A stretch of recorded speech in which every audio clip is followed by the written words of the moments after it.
I'll let you in on a secret. You can't overcook mushrooms. Wait till I finished eating.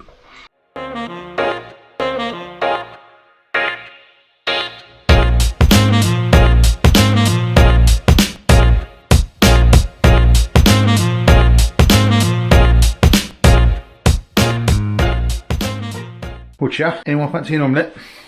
Well, those are mushrooms, which is that's going to be a confusing question. Anyone fancy a mushroom omelette? So, kind of be a short but a two-part video. We're going to make sauteed mushrooms, which are nice enough on their own. They go great with a fry-up, in a bacon sandwich, in it on their own on toast. Sauteed mushrooms, lovely thing. Then, once we've got some sauteed mushrooms, we're going to make a mushroom omelette, because lunchtime, I'm hungry. Mushroom omelette's nice and easy.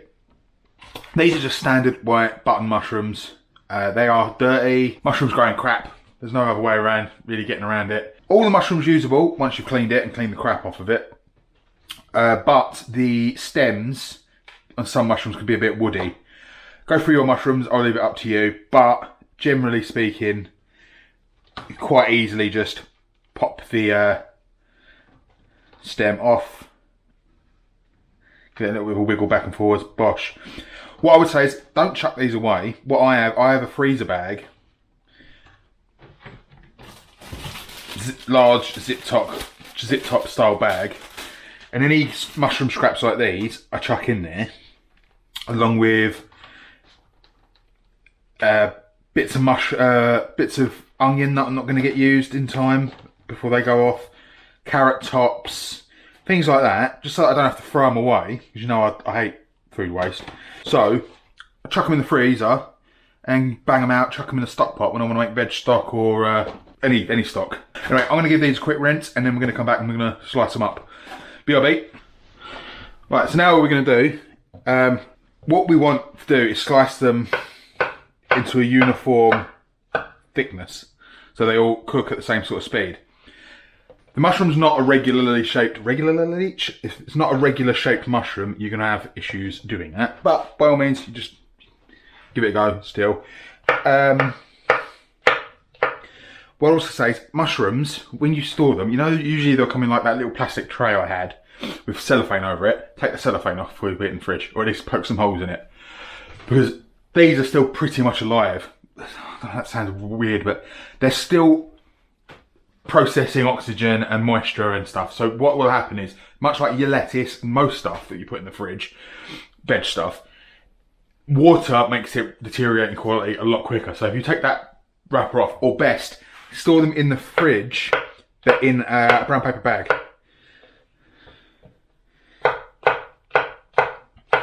Just go through and work your way through your mushrooms. Like I said, big size, stick to it. Say 3 centimetre thick is a nice size.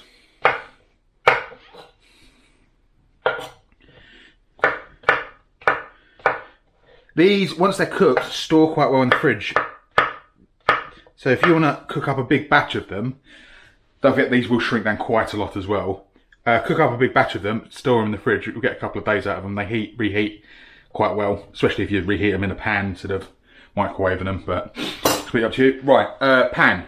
Any pan will do, but you do want a pan that's quite wide and not too high, because there's a lot of moisture in here that we're going to pull out. It doesn't have to be non-stick, it's just, this is my biggest, widest saute pan. Saute pan. We want oil, any oil will do. What I would say is don't go too, so this is extra virgin olive oil. I'm going to use a bit of that just because I want to get rid of the bottle. But I'm going to cut that with some rapeseed oil.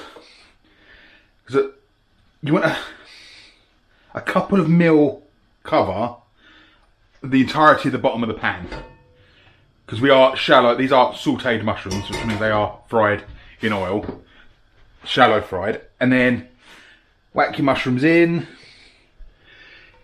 You could use all olive oil, you could use all extra virgin olive oil, but the thing is, you're going to get a lot of flavour out of extra virgin olive oil. So get all your mushrooms in, you want like a mono layer of them, but what you can do is pile them up a bit more to one side and move them around, but we can go through that in a minute. There's a lot of moisture in these mushrooms that we're going to need to cook off. And keep it on a nice high heat so all that moisture cooks off. Get all the mushrooms in here.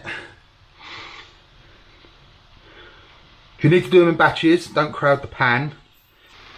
So all of the cut, well, they're all cut. You know the edge pieces that are like semicircular? I like to start all of them cut side down, just because it gets good browning starting. Right, and once they're all in there, give the pan a little shaky, slidey.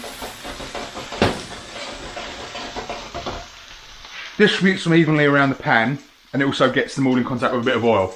We're also going to give a decent hearty pinch of salt in here, which will A, season and help with flavour, B, help draw out that moisture we need to get rid of.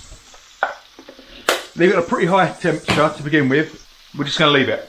You can see all that steam coming off. We want to get all that steam out of there, and then we'll start frying the mushrooms. But if you're cooking a breakfast, if you're cooking mushrooms and with other stuff, get the mushrooms on early, because they will take a little while. Patience is a virtue. But you can't overcook a mushroom. You can burn them. If you were to put them on a whack in the high, great supernova heat, they would turn into cinder eventually. But if you're on a decently controlled temperature, they'll just get more and more concentrated and more mushroomy.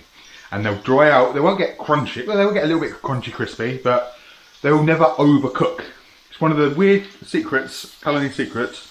But yeah, you can't overcook a mushroom. Right, so it's been probably only about 3 minutes. You can see they're starting to get a nice dark blonde, I'd probably call it. Focus. We're going to let it go just a little bit longer. Some of them are going to be a bit browner than other bits. And there's still a bit of moisture. You can hear it audibly change.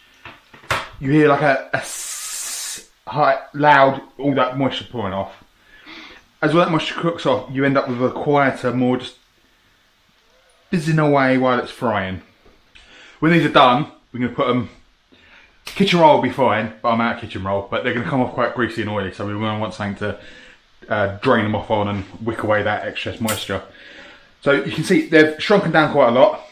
So we are going to flip them.